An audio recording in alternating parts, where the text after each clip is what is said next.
नमस्कार दोस्तों, ओम श्री गणेशाय नमः। जय श्री हरि हरे कृष्णा। आप सभी श्रोताओं को कार्तिक मास की बहुत बहुत शुभकामनाएं। प्रिय श्रोताओं, आज के इस वीडियो में आप कार्तिक स्नान की सारी कथाएं एक साथ सुनेंगे, तो आइए इन कथाओं का शुभारंभ करते हैं। गणेश भगवान की अमर सुहाग और पीहर देने वाली कहानी से एक बार की बात है, एक भाई और बहन थे। बहन का विवाह हो चुका था और भाई भी अपनी पत्नी के साथ अपने घर में रहा करता था। बहन का नियम था कि वह अपने भाई का चेहरा देखकर ही भोजन किया करती, इसलिए हर रोज वह सुबह उठती और अपनी ससुराल में घर का सारा काम जल्दी जल्दी करके अपने भाई का मुंह देखने के लिए उसके घर जाया करती। एक दिन रास्ते में एक पीपल के नीचे गणेश भगवान की मूर्ति रखी हुई थी। उसने भगवान के सामने हाथ जोड़कर कहा कि हे गणपति, मेरे जैसा अमर सुहाग और मेरे जैसा अमर पीहर सबको दीजिए। ऐसा कहकर वह आगे बढ़ जाती। जंगल की झाड़ियों के कांटे उसके पैरों में चुबा कर दिए। एक दिन वह अपने भाई के घर पहुंची तो उदास होकर भाई का मुंह देखकर बैठ गई। भाभी ने पूछा, तुम्हारे पैरों में क्या हो गया है? ये सुनकर उसने भाभी को जवाब दिया कि भाभी, रास्ते में जंगल की झाड़ियों के गिरे हुए कांटे मेरे पाँव में चुभ गए हैं। सुनकर लड़की की भाभी ने अपने पति से कहा कि सुनिए, आपकी बहन जब आती है तो रास्ते में झाड़ियों के गिरे हुए कांटे उनके पाँव में चुभ जाते हैं, आप रास्ते को साफ करवा दो। भाई ने तब कुल्हाड़ी लेकर सारी झाड़ियों को काटकर रास्ता साफ कर दिया, सारे कांटे भी हटा दिए। सफाई के कारण भगवान गणेश जी की मूर्ति का वह स्थान भी वहां से हट गया। अब तो ये देखकर भगवान गुस्सा हो गए और उसके भाई के प्राण हर लिए। लोग अंतिम संस्कार के लिए जब भाई को लेकर जा रहे थे तो उसकी भाभी रोते हुए लोगों से कहने लगी कि थोड़ी देर रुक जाओ, उनकी बहन आने वाली है, वह अपने भाई का मुंह देखे बिना नहीं रह सकती, उसका ये रोज का नियम है। तब लोग कहने लगे, आज तो देख लेगी पर कल कैसे देखेगी। अब उधर रोज की तरह बहन अपने भाई का मुंह देखने के लिए जंगल में निकली। आज उसने देखा कि जंगल में तो सारा रास्ता साफ किया हुआ है। जब वह थोड़ा और आगे बढ़ी तो उसने देखा कि सिद्धि विनायक को भी वहां से हटा दिया गया है। तब उसने भाई के घर जाने से पहले गणेश जी को एक अच्छे स्थान पर रख दिया और हाथ जोड़कर बोली, हे भगवान, मेरे जैसा अमर सुहाग और मेरे जैसा अमर पीहर सबको देना। ऐसा बोलकर वह हर दिन की तरह आगे निकल गई। भगवान तब सोचने लगे कि अगर इसकी नहीं सुनी तो फिर हमें कौन मानेगा, हमें कौन पूजेगा। तब सिद्धि विनायक ने उसे आवाज दी, बेटी, इस खिचड़ी की 7 पत्तियां लेकर जाओ और उसे कच्चे दूध में घोलकर भाई के ऊपर छींटा मार देना, वह उठकर बैठ जाएगा। ये सुनकर जब बहन पीछे मुड़ी तो वहां तो कोई नहीं था। फिर वह सोचने लगी कि ठीक है, जैसा सुन लिया वैसा ही कर लेती हूँ। फिर वह 7 खिचड़ी की पत्तियां लेकर अपने भाई के घर पहुंची। वहां उसने देखा कि कई लोग बैठे हुए हैं, भाभी बैठी रो रही है और सामने ही भाई का शव रखा है। तब उसने पत्तियों को बताए हुए नियम के अनुसार भाई के ऊपर इस्तेमाल किया। भाई तुरंत उठकर बैठ गया। फिर भाई बहन से बोला कि मुझे बहुत ही गहरी नींद आ गई थी। तब बहन बोली कि ऐसी नींद तो किसी दुश्मन को भी ना आए और उसने अपनी सारी बात अपने भाई को बता दी। मान्यताओं के अनुसार यह है गणेश भगवान की कहानी, जिसे सुनने पर भगवान गणेश की कृपा प्राप्त होती है। कार्तिक मास की बूढ़ी माई और खिचड़ी के कटोरे की कहानी। एक बार की बात है, किसी गाँव में एक बूढ़ी माई रहती थी और वह कार्तिक का व्रत रखा करती। उसके व्रत खोलने के समय श्री कृष्ण भगवान आते और एक कटोरा खिचड़ी का रखकर चले जाते। बुढ़िया के पड़ोस में एक औरत रहती थी, वह हर रोज ये देखकर ईर्ष्या करती कि इसका तो कोई नहीं है, फिर भी इसे खाने के लिए खिचड़ी मिल ही जाती है। एक दिन कार्तिक महीने का स्नान करने के लिए वह बूढ़ी माई गंगा जी गई। पीछे से कृष्ण भगवान उसका खिचड़ी का कटोरा रखकर चले गए। तब बूढ़ी माई की पड़ोसन ने जब वह खिचड़ी का कटोरा खिड़की पर रखा देखा और ये देखा कि बूढ़ी माई नहीं है, तब वह कटोरा उठाकर घर के पिछवाड़े फेंक आए। इधर कार्तिक स्नान के बाद बूढ़ी माई घर पर वापस आई तो उन्हें खिचड़ी का कटोरा नहीं मिला और वह भूखी ही रह गई। वह बार बार एक ही बात कहती जाती कि कहाँ गई मेरी खिचड़ी और कहाँ गया मेरा खिचड़ी का कटोरा। उधर दूसरी ओर पड़ोसन ने जहाँ वह खिचड़ी फेंकी थी वहां पर एक पौधा उगा जिसमें 2 फूल खिले। फिर एक दिन की बात है, उस देश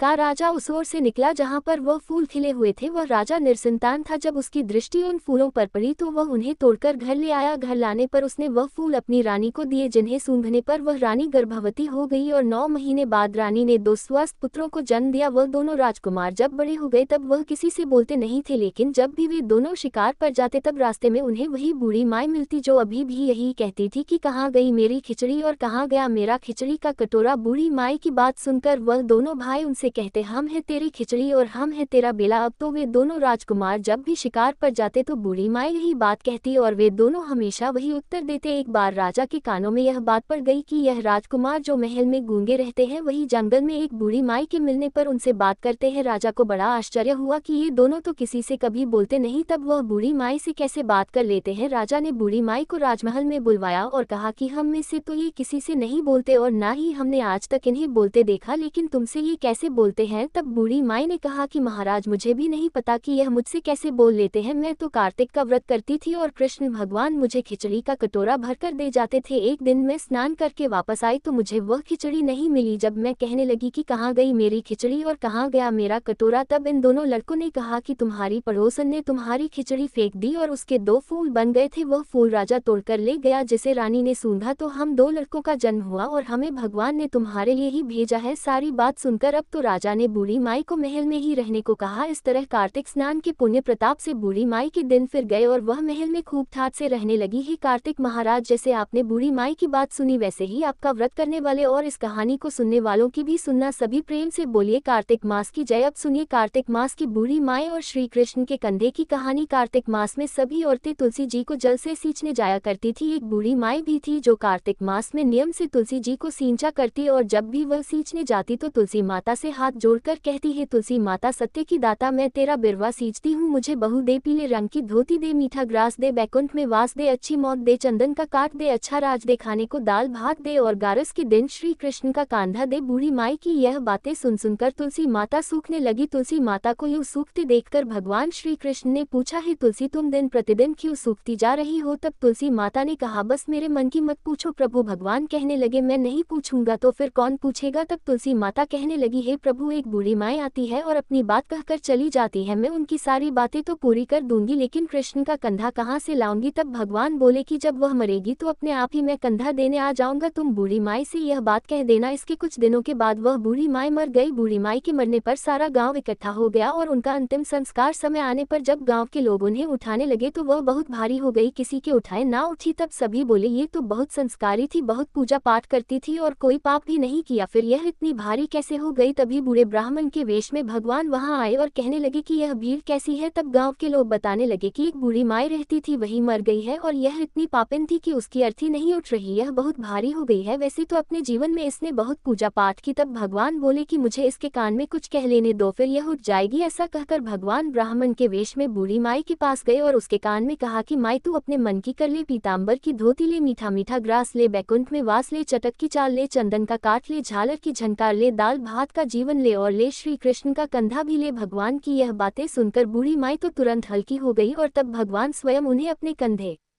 पर लेकर गए। इस प्रकार बूढ़ी माई को मुक्ति मिल गई और वह बैकुंठ लोक चली गई है। तुलसी माता, जैसे आपने उन बूढ़ी माई की मुक्ति की वैसे ही हम सबकी करना। जैसे भगवान ने उन्हें कांधा दिया वैसे हमें भी देना। सभी प्रेम से बोलिए तुलसी माता की जय, श्री कृष्ण भगवान की जय। कार्तिक मास की बूढ़ी माई, बहू और पुष्कर स्नान की कहानी। एक बार की बात है, एक बूढ़ी माई थी जो चातुर्मास में पुष्कर स्नान करती थी। उसके एक बेटा और बहू थी। जब चातुर्मास का समय आया तो माँ को पहुँचाने के लिए बेटा पुष्कर गया। सास ने बहू को रास्ते के लिए फलाहार बनाने के लिए कहा तो बहू ने जमीन की पपड़ी उखाड़कर एक डिब्बे में बांध कर दे दिए। रास्ते में बेटा माँ से बोला, माँ फलाहार कर ले, जहाँ पानी मिला बूढ़ी माँ वही फलाहार करने बैठ गई। अब जैसे ही बूढ़ी माँ ने पोटली खोली वो पापड़ी फलाहार बन गई। बूढ़ी माँ ने फलाहार कर लिया। तब पुष्कर में बेटा माँ के लिए झोपड़ी बनाकर सामान रखकर वापस अपने घर आ गया। रात्रि के प्रथम पहर में श्रावण मास आया और बोला, बुढ़िया दरवाजा खोल। तब बूढ़ी माँ ने पूछा, तू कौन है? वह बोला, मैं श्रावण हूँ। बूढ़ी माँ ने तुरंत झोपड़ी का दरवाजा खोल दिया। बूढ़ी माँ ने श्रावण मास में महादेव जी का पूजन किया और बेलपत्र चढ़ाती, अभिषेक करती, भजन कीर्तन करती। तो जाते समय श्रावण ने बूढ़ी माई की झोपड़ी को एक लात मारी तो झोपड़ी की एक दीवार सोने की हो गई। बाद में भाद्रपद मास आया तब उसने भी बूढ़ी माई को दरवाजा खोलने को कहा। बूढ़ी माई ने दरवाजा खोला, साथ ही सत्तू बनाया, कजरी तेज मनाई। भदवा भी जाते जाते झोपड़ी को एक लात मार कर गया तो दूसरी दीवार भी हीरे की हो गई। फिर आसोज मास आया, उसने भी बूढ़ी माई को दरवाजा खोलने के लिए कहा। बूढ़ी माई ने दरवाजा खोला और तर्पण करके श्राद्ध मनाया, ब्राह्मण भोजन कराया, गणेश जी की स्थापना की। फिर अनंत चतुर्दशी का पर्व मनाया और नवरात्रि में मां दुर्गा की स्थापना की। दशहरा मनाया। जाते जाते आसोज भी झोपड़ी पर एक लात मार कर गया तो बूढ़ी माई की झोपड़ी की तीसरी दीवार सोने की हो गई। और इन सब के बाद पवित्र कार्तिक मास आया और उसने भी बूढ़ी माई को दरवाजा खोलने के लिए कहा। बूढ़ी माई ने दरवाजा खोला और श्रद्धा से कार्तिक स्नान, भजन, पूजन, व्रत आदि किया। दीपावली, गोवर्धन पूजा, भाई दूज, आंवला नवमी करी। कार्तिक मास ने जाते जाते लात मारी और इस बार पूरी की पूरी झोपड़ी ही सोने की हो गई। अब तो बूढ़ी माई खूब दान धर्म करती और भगवान का भजन किया करती। चातुर्मास पूरा होने पर जब बेटा अपनी माँ को लेने के लिए पुष्कर आया तो अपनी माँ और झोपड़ी को वह पहचान ही नहीं पाया। वहाँ तो भगवान की कृपा से खूब ठाट-बाट हो गए थे। उसने आसपास वालों से पूछा तो उन्होंने सब हाल कह सुनाया। ये सुनकर बेटा माँ के पैरों में गिरकर बोला, माँ घर चलो, और वह सारा सामान एक गाड़ी में भरकर माँ को अपने साथ लवा लाया। सास की ठाट बात देखकर बहू के मन में जलन पैदा हो गई। तब तो उसने भी अपनी माँ को 4 मास के पुष्कर स्नान के लिए छोड़कर आने के लिए अपने पति से कहा तो वह अपनी सास को भी पुष्कर छोड़कर आ गया। श्रावण, भादो, आसोज और कार्तिक सभी मास आए, लेकिन बहू की माँ ने कुछ भी नहीं किया। वह तो 4 समय खूब ठाट से खाती थी और दिन भर सोती थी। चातुर्मास ने जाते जाते झोपड़ी को एक लात मारी तो पूरी झोपड़ी गिर पड़ी और बहू की माँ को गधे की योनि में जाना पड़ा। 4 मास बाद जमाई जब अपनी सास को लेने पुष्कर गया तो उसे ना तो सास ही दिखाई दी और ना ही झोपड़ी। तब उसने अपने आसपास वालों से पूछा तो उन्होंने बताया कि तुम्हारी सास धर्म कर्म कुछ भी नहीं करती थी, वह तो केवल खाती थी और सोती थी, जिससे वह गधी हो गई है। सास ने इधर जब अपने जमाई को देखा तो वह ढेचू ढेचू करती सामने आ गई। तब जमाई ने सास को गाड़ी के पीछे बांध दिया और घर लवा लाया। उसकी पत्नी ने जब पूछा कि मेरी माँ कहाँ है और यह गधे को पीछे क्यों बांध कर लाए हो, तब वह बोला कि तुम्हारी माँ तो गाड़ी के पीछे बंधी हुई है, जिसकी जैसी करनी तुमने तो मेरी माँ को फलाहार की जगह जमीन की पपड़ी उखाड़ कर दी थी और वह भी फलाहार बन गया। तब उसकी पत्नी बोली कि ब्राह्मण के पास चलकर पूछते हैं कि मेरी माँ मनुष्य योनि में वापस कैसे आएगी। तब वे दोनों पति ब्राह्मण के पास गए, सारा हाल कह सुनाया। ब्राह्मण देवता बोले कि तेरी सास जब स्नान करे तब उस पानी को लेकर तू अपनी माँ को उस पानी से स्नान करा देना, तब उसकी गधी की योनि से मुक्ति मिल जाएगी। तब बहू ने ऐसा ही किया और उसकी माँ मनुष्य योनि में हो गई। हे राधा दामोदर भगवान,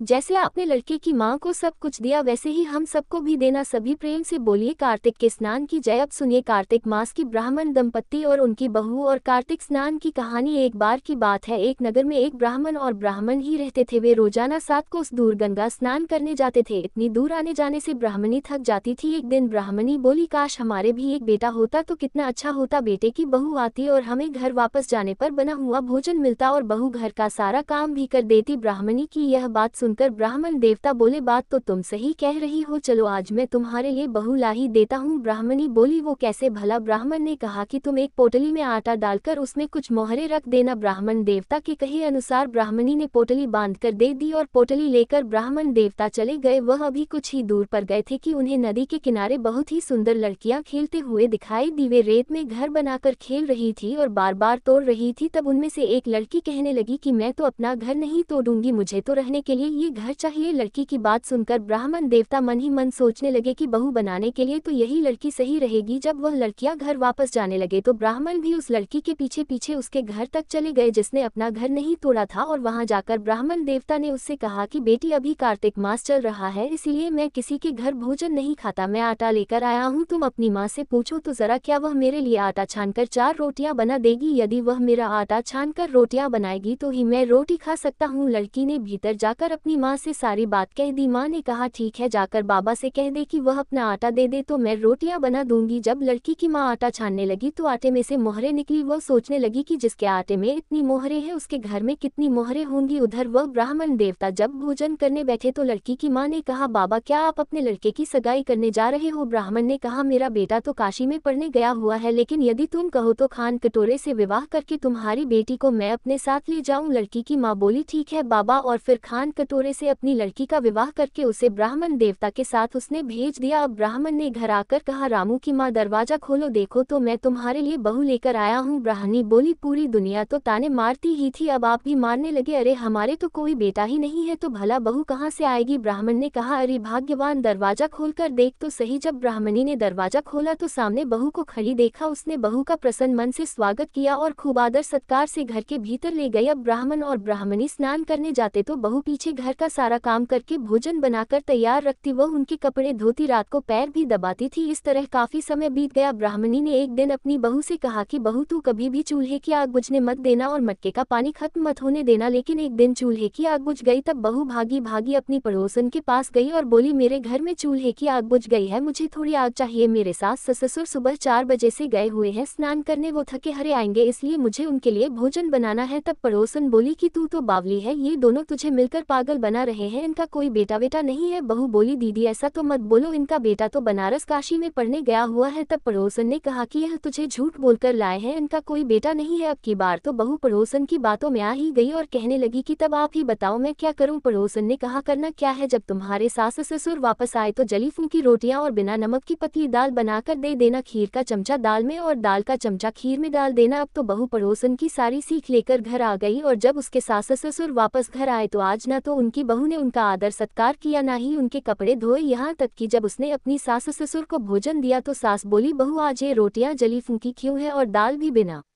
नमक की है। तब बहू ने तपाक से जवाब दिया माँ जी एक दिन ऐसा खाना खा लोगे तो कुछ बिगड़ नहीं जाएगा। तुम्हारा सास ससुर को खरी खोटी सुनाकर वह अब फिर से पड़ोसन के पास गई और बोली कि अब बताओ आगे क्या करना है। पड़ोसन बहुत चालाक थी, कहने लगी अब तुम सातों कोठों की चाबी मांग लेना। और अगले दिन जब वह ब्राह्मण ब्राह्मणी स्नान करने के लिए जाने लगे तो बहू जिद पर अड़ गई, बोली मुझे तो सातों कोठों की चाबी चाहिए। तब ससुर ने ब्राह्मणी से कहा इसे चाबी दे दो, आज नहीं तो कल इसे देनी ही है। तब सास ने बहू को सातों कोठों की चाबी दे दी और वह ब्राह्मण दंपत्ति स्नान करने के लिए चले गए। उनके जाने के बाद जब बहू ने दरवाजे खोले तो देखा किसी में अन्न भरा है, किसी में धन भरा है और किसी कोठे में बर्तन भरे पड़े हैं। जब उसने सबसे ऊपर का 7वां कोठा खोला तो देखा कि शिवजी, माता पार्वती, गणेश जी, लक्ष्मी माता जी, पीपल पथवारी, कार्तिक के ठाकुर, राय, दामोदर, तुलसी जी का बिड़वा, गंगा, यमुना और 33 कोटि देवी देवता विराजमान है और वहीं पर एक लड़का चंदन की चौकी पर बैठा माला जप रहा है। ये सब देखकर वह हैरान रह गई। उसने उस लड़के से पूछा तुम कौन हो?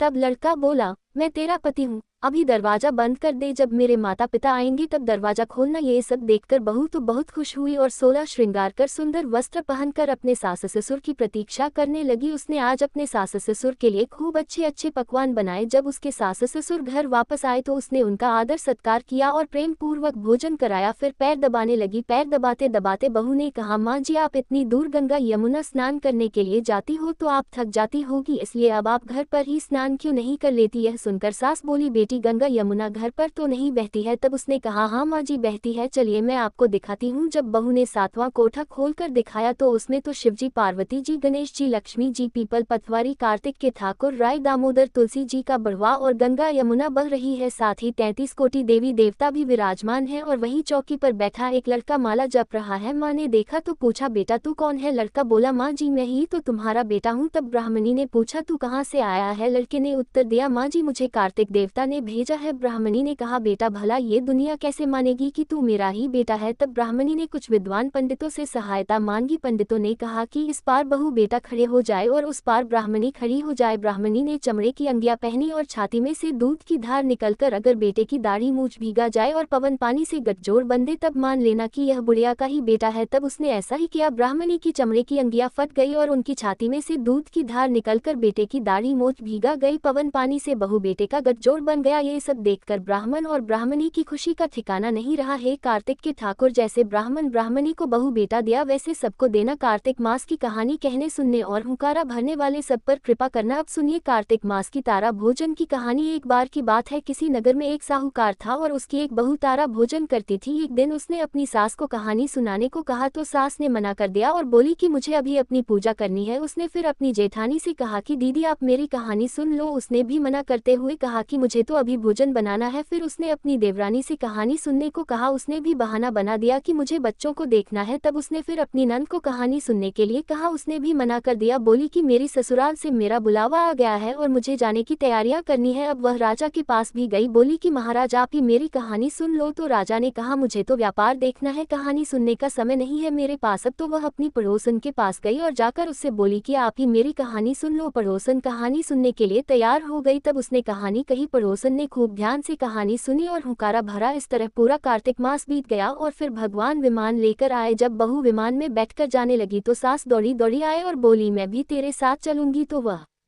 बोली माँ जी आप अपनी पूजा पाठ करो। जेठानी आई तो बोली मुझको भी लेकर चलो। बहू बोली आपको तो भोजन बनाना है, आप जाकर भोजन बनाओ। देवरानी दौड़ी दौड़ी आई, बोली मैं चलूं। बहू बोली नहीं आपको तो अपने बच्चों की देखभाल करनी है, तुम भला कैसे चलोगी? नंद आई, बोली भाभी मैं चलूं। उसने कहा दीदी आपको तो ससुराल जाने की तैयारी करनी है। अब दौड़े दौड़े राजा भी आए, बोले मैं चलूं। वह बोली नहीं आपको तो कारोबार संभालना है, आपके पास तो समय ही नहीं है चलने का, आप भला कैसे चलोगे? पड़ोसन ने सुना तो वह भी आई, बोली बहन मैं चलूं? तब वह बोली हाँ बहन तुम चलो मेरे साथ, क्योंकि तुमने पूरा कार्तिक मेरी कहानी सुनी है। तब वे दोनों विमान में बैठकर स्वर्ग को जाने लगी। रास्ते में बहू को अभिमान हो गया कि मैंने कहानी कही, व्रत किया, लेकिन पड़ोसन ने तो केवल कहानी सुनी, मेरे कारण इसे स्वर्ग मिला। इधर उसके मन में अभिमान हुआ और उधर भगवान के दूतों ने उसे बीच रास्ते में ही छोड़ दिया। और जब वे पड़ोसन को लेकर स्वर्ग लोक पहुंचे तो भगवान बोले कि क्या इसी ने तारा भोजन किया है? तब भगवान के दूतों ने बताया नहीं प्रभु, इसने तो केवल कहानी सुनकर हुंकारा भरा था, लेकिन जिसने तारा भोजन करके व्रत की कहानी कही थी उसे तो अभिमान हो गया था, इसलिए हम उसे बीच रास्ते में ही छोड़ आए। भगवान बोले कि नहीं, उसे वापस लेकर आओ। तब जब वे बहू को वापस लेकर आए तब बहू ने 7 बार क्षमा याचना की और इस प्रकार भगवान ने उसे क्षमा कर दिया और स्वर्गलोक में स्थान दे दिया। इस कहानी को कहने सुनने और हुंकारा भरने के बाद कहना चाहिए, हे कार्तिक के ठाकुर राय दामोदर, जैसे आपने बहू और उसकी पड़ोसन को स्वर्ग दिया वैसे ही हम सबको भी देना। सभी प्रेम से बोलिए कार्तिक मास की जय। अब सुनिए कार्तिक मास में सुनी जाने वाली कीड़ी नगरी की कहानी। एक गांव में एक बुढ़िया माई रहती थी, उसके 2 बेटे तथा बहू थी। बुढ़िया माई भगवान श्री हरि विष्णु की परम भक्त थी, अपना जीवन दान धर्म पुण्य कार्य कर्मों में लगाती थी, परंतु बुढ़िया माई कभी भी मंदिर और सत्संग में या तीर्थ स्थानों पर नहीं जाती थी। एक बार गाँव में भागवत कथा हो रही थी। बेटे ने कहा, माँ आप सारा दिन घर में रहती हैं, आप मंदिर में भागवत कथा सुनने क्यों नहीं जाती? बुढ़िया माई ने बेटे का मन रखने के लिए कह दिया कि आज जाऊंगी, परंतु नहीं गई। ऐसा करते करते 6 दिन निकल गए। बुढ़िया माई के बेटे ने कहा, माँ आज अंतिम दिन है, आज तो कथा सुनने आपको जाना ही पड़ेगा। सारा दिन घर का काम करके बुढ़िया माई ने जाते जाते इतनी देर कर दी कि अंतिम दिन की भागवत कथा भी समाप्त हो गई। भगवान श्री हरि विष्णु सन्यासी का रूप धारण करके बुढ़िया माई के पास आए और बोले, बुढ़िया माई तुम कहाँ जा रही हो? बुढ़िया माई ने कहा, मैं भागवत कथा सुनने जा रही हूँ। तब सन्यासी रूपधारी भगवान श्री हरि विष्णु ने कहा कि अब इतनी देर से क्यों जा रही हो? वहाँ तो अब कथा समाप्त हो गई, अब वहाँ जाकर क्या करोगी? तब बुढ़िया माई ने कहा, अब घर से निकली हूँ तो जाकर ही आऊंगी। तब सन्यासी रूपधारी भगवान श्री हरि विष्णु ने कहा कि अब कथा समाप्त हो गई, भक्त लोग भी अपने अपने घर चले गए, अब तुम वहां से क्या लाओगी? तो बुढ़िया माई बोली, कुछ नहीं, तो मैं वहां से एक ईंट ही उठा लाऊंगी। तो सन्यासी रूपधारी भगवान श्री हरि विष्णु बोले, तुम वहां से मिट्टी की ईंट लाओगी, उसके बदले मैं तुम्हें एक सोने की ईंट दे देता हूँ। बुढ़िया माई ने ईंट ले ली और घर की तरफ चल पड़ी और विचार करने लगी कि यदि यह ईंट मैं लेकर जाऊंगी तो बेटे बहू झगड़ने लगेंगे, इसलिए घर के आंगन में ही बाहर बुढ़िया माई ने वही जमीन में गाड़ दी। परंतु अब बुढ़िया माई का ध्यान उस ईंट पर ही रहने लगा। खाने पीने घर के काम करने में सदैव बुढ़िया माई अपना ध्यान सोने की ईंट पर ही लगाए रखती। बेटे बहू ने पूछा, माँ पूरे दिन घर के आंगन में क्या करती रहती हो? तो बुढ़िया माई ने कहा, मैं तो आने जाने वालों को देखती रहती हूँ। और एक दिन बुढ़िया माई मर गई। यमराज के दूत बुढ़िया माई को लेने आए और बुढ़िया माई को लेकर धर्मराज जी के पास पहुंचे और धर्मराज जी को सारी बात बतलाई। धर्मराज जी ने बुढ़िया माई को कुतिया की योनि दे दी। अब बुढ़िया माई उसी पेड़ के नीचे बैठी रहती। बुढ़िया माई की बहू ने कहा, इस कुतिया को यहाँ से भगाओ, नहीं तो ये बच्चों को काट खाएगी। तो उसके बेटे ने उसकी पीठ पर एक लकड़ी मारी और बुढ़िया माई मर गई। फिर उसे सांप की योनि मिली। आंगन में सांप को देखकर बेटे बहू ने किसी को काट ना जाए इसी डर से मार दिया। फिर बुढ़िया माई मरकर धर्मराज जी के पास पहुंची। बुढ़िया माई कीड़ी का रूप धारण करके अब उस आंगन में कीड़ी नगरा बना लिया। आंगन में कीड़ी नगरा हो गया। घर वाले बहुत परेशान हुए, घर वाले भोजन भी नहीं बना पा रहे थे। फिर मन ही मन भगवान का ध्यान करने लगे। तब भगवान श्री हरि विष्णु सन्यासी का रूप धारण करके आए और बोले कि कुछ खाने को दे दो। तो घर वालों ने कहा, महाराज हमारे खाने को तो कुछ भी नहीं बनाया, क्योंकि हमारे घर में कीड़ी नगरा हो गया है, आप ही इसका कोई उपाय बताइए। तब महाराज जी ने आंगन में खोदा और सोने की 2 ईंट निकाली और दोनों बेटों को दे दी और कहा, तुम्हारी माँ के नाम से दान पुण्य करना, धर्मशाला बनवाना, स्कूल बनवाना, प्याऊ लगवाना, गौशाला में गाय के चारे खाने की व्यवस्था करना। परंतु दोनों बेटे तो आपस में झगड़ने लगे कि तू दान कर, तू दान कर। किसी ने बुढ़िया माई के नाम से कोई दान नहीं किया और कीड़ी नगरा वहां उसी स्वरूप में स्थापित रहा। कुछ दिन बाद सन्यासी वापस आए और बुढ़िया माई के बेटों ने भगवान स्वरूपधारी सन्यासी महाराज जी से कहा, हमारे घर की हालत तो वैसी की वैसी है, कीड़े नगरा तो वैसे का वैसा ही है। तब साधु रूपधारी सन्यासी महाराज ने कहा, वह सोने की ईंट के टुकड़े लाओ और उन्हें बेचकर उनसे जो भी धन मिले उसे तुम्हारी माँ के नाम से दान पुण्य करो। इस कीड़ी नगरा पर शक्कर और आटा डालो, तुम ऐसा करोगे तो तुम्हारी माँ को मोक्ष प्राप्ति होगी। और उनके घर से फिर इस प्रकार कीड़े नगरा चला गया। जो व्यक्ति सुबह आटा और शक्कर कीड़े नगरी पर डालता है वह सदैव धनवान, पुत्र संपन्न, सुख शांति से जीवन यापन करता है। उसके घर में कभी कोई कष्ट नहीं आता, उसका जीवन सदा सर्वदा आनंद से व्यतीत होता है। उसके परिवारजन उसे अत्यधिक स्नेह प्रदान करते हैं। कीड़ी नगरी प्रतिदिन सींचने से जुड़ी कहानी सुनने से में दान पुण्य व धर्म कार्यों में रुचि लगाने से जीवन उत्तम हो जाता है। प्रेम से बोलो विष्णु भगवान की जय। अब सुनिए कार्तिक मास की इल्ली और घुन की कहानी। एक बार एक इल्ली था और एक घुन था। एक दिन इल्ली बोली आओ घुन कार्तिक स्नान करे, तो घुन बोला तू ही कार्तिक स्नान कर ले, मैं तो नहीं करूंगा। और फिर इल्ली तो राजा की बेटी के पल्ले लगकर कार्तिक स्नान करती, लेकिन घुन ने एक दिन भी कार्तिक स्नान नहीं किया। कुछ समय के बाद दोनों मर गए। बाद में इल्ली के कार्तिक स्नान के पुण्य के कारण उसका जन्म राजा के घर में हुआ और घुन राजा के घर गधा बन गया। फिर कुछ समय के बाद राजा ने बेटी का विवाह का सामान निकलवाया। बेटी ससुराल जाने के लिए विदा होने लगी तो बेटी की बैलगाड़ी रुक गई। राजा रानी बोले कि बैलगाड़ी क्यों रुक गई है बेटी, तुझे जो चाहिए मांग ले। तब राजकुमारी बोली कि मुझे वह गधा चाहिए जो हमारे घर में रहता है। तब वह बोले ये क्या मांगा, यह मत लेकर जा, चाहे तो धन दौलत ले जा। परंतु वह नहीं मानी और कहने लगी मुझे तो यही गधा चाहिए। तो वह गधा रथ के साथ बांध दिया गया और जब गधे को बैलगाड़ी के पीछे बांध दिया गया तो वह फुदक फुदक कर भागने लगा। लड़की महल में जाने लगी तो गधे को सीढ़ी के नीचे बांध दिया। जब सीढ़ी उतरने लगी तो गधे ने कहा कि मुझे थोड़ा पानी पिला दो। लड़की ने कहा मैंने तो पहले ही कहा था कार्तिक स्नान कर ले, पर तूने कहा था मैं तो बाजरा खाऊंगा और ठंडा ठंडा पानी पीऊंगा। उनको बातें करते राजा ने सुन लिया। तब राजा ने कहा कि यह आप किससे बात कर रही हो, मुझे सारी बात सच सच बताओ। तब राजकुमारी ने राजा को सारी बात बता दी कि मैं पिछले जन्म में इल्ली थी और यह गधा घुन था। तब मैंने इससे कहा कि तू भी कार्तिक स्नान कर ले, पर उसने स्नान नहीं किया। मैंने नियम से कार्तिक स्नान किया और कार्तिक स्नान के पुण्य से मेरा जन्म राजा के घर में हुआ और आपके घर में राजपाट कर रही हूँ। तब राजा ने कहा कि कार्तिक स्नान का पुण्य अगर इतना है तो अब तो हम दोनों जोड़े से नहाएंगे। फिर राजा और रानी ने अत्यंत प्रसन्न मन से कार्तिक स्नान कर दान पुण्य किया और सारी नगरी में कहलवा दिया कि सब कार्तिक स्नान कर नहाया हुआ पानी इस गधे के ऊपर डालेंगे, जिससे गधे को बाद में मोक्ष प्राप्त हुआ। हे कार्तिक भगवान, हे श्री हरि विष्णु, जैसा सुख इल्ली को दिया वैसा सबको देना। सभी प्रेम से बोलिए कार्तिक के पुण्य की जय। श्री कृष्ण भगवान की जय। अब सुनिए कार्तिक मास की सीता नित्य नेम की कहानी। इस कहानी को सीता माता कहती थी और प्रभु श्री राम सुना करते थे। एक दिन श्री राम भगवान को किसी काम के लिए बाहर जाना पड़ा तो सीता माता कहने लगी कि भगवान मेरा तो 12 वर्ष का नित्यनेम है, अब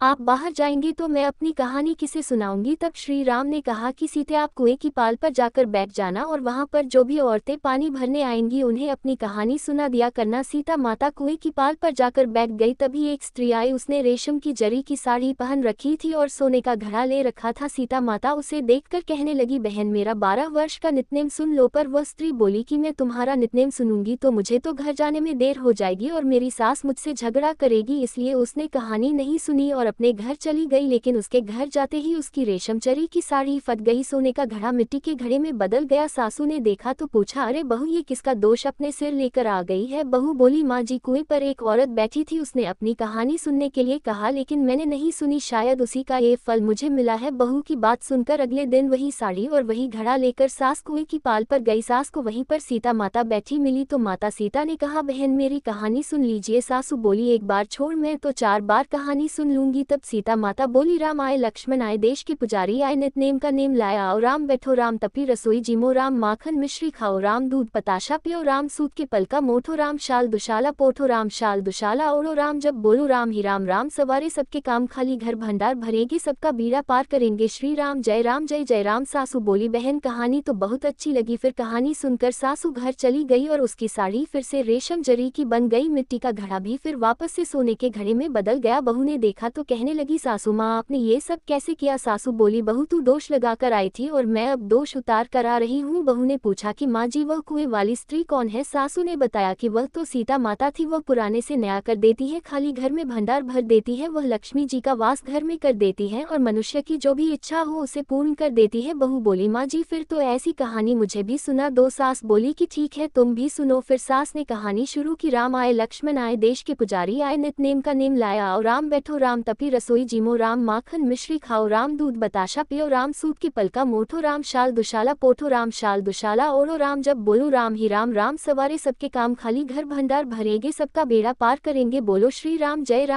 राम। कहानी सुनकर बहू बोली माँ जी कहानी तो बहुत अच्छी है। सासू ने कहा ठीक है अब से हम इस कहानी को रोज किया करेंगे। अब सास बहू रोज सवेरे उठती नहाती धोती और पूजा करने के बाद नितनेम की सीता माता की कहानी कहती थी। एक दिन की बात है, उनके यहाँ पड़ोस की एक औरत आए और बोली कि बहन बहन जरा सी आंच तो देना, तो बहू बोली कि आंच तो अभी हमने जलाई ही नहीं। पड़ोसन बोली तो फिर तुम सुबह 4 बजे से उठकर क्या कर रही हो? तो उन्होंने कहा कि हम तो सुबह सुबह उठकर पूजा करते हैं, फिर सीता माता की नित्यनेम की कहानी कहते हैं। पड़ोसन ने उनकी बात सुनकर फिर कहा कि सीता माता की कहानी कहने से तुम्हें क्या मिला? तब वे दोनों बोली कि सीता माता की कहानी कहने से घर में भंडार भर जाते हैं, सारे काम पूर्ण हो जाते हैं, मन की इच्छा भी पूरी होती है। पड़ोसन ने कहा बहन अगर ऐसा है तब तो फिर मुझे भी कहानी सुना दो। तब बहू बोली कि ठीक है, तुम भी यह कहानी सुन लो। राम आए लक्ष्मण आए, देश के पुजारी आए, नित नेम का नेम लाए, आओ राम बैठो, राम तपी रसोई जीमो, राम माखन मिश्री खाओ, राम दूध बताशा पियो, राम सूत की पलका मोठो, राम शाल दुशाला पोठो, राम शाल दुशाला ओढ़ो, राम जब बोलो राम ही राम, राम सवारे सबके काम खाली, घर भंडार भरेंगे, सबका बेड़ा पार करेंगे, श्री राम जय जय राम। पड़ोसन ने इस कहानी को सुना तो कहने लगी बहन कहानी तो बहुत अच्छी लगी। अब वह पड़ोसन भी नितनेम सीता माता की कहानी कहने लगी। कहानी कहने से सीता माता ने पड़ोसन के भी धन के भंडार भर दिए। देखते ही देखते अब तो पूरे मोहल्ले में नितनेम की कथा चल पड़ी और हर किसी की मनोकामना पूर्ण होने लगी है। सीता माता जैसे आपने उन सभी के भंडार भरे वैसे ही हमारे भी भरना। कहानी कहने वाले, सुनने वाले और हुंकार भरने वाले सबके भरना। सभी प्रेम से बोलिए सीता मैया की जय। अब सुनिए कार्तिक मास की चिड़ा और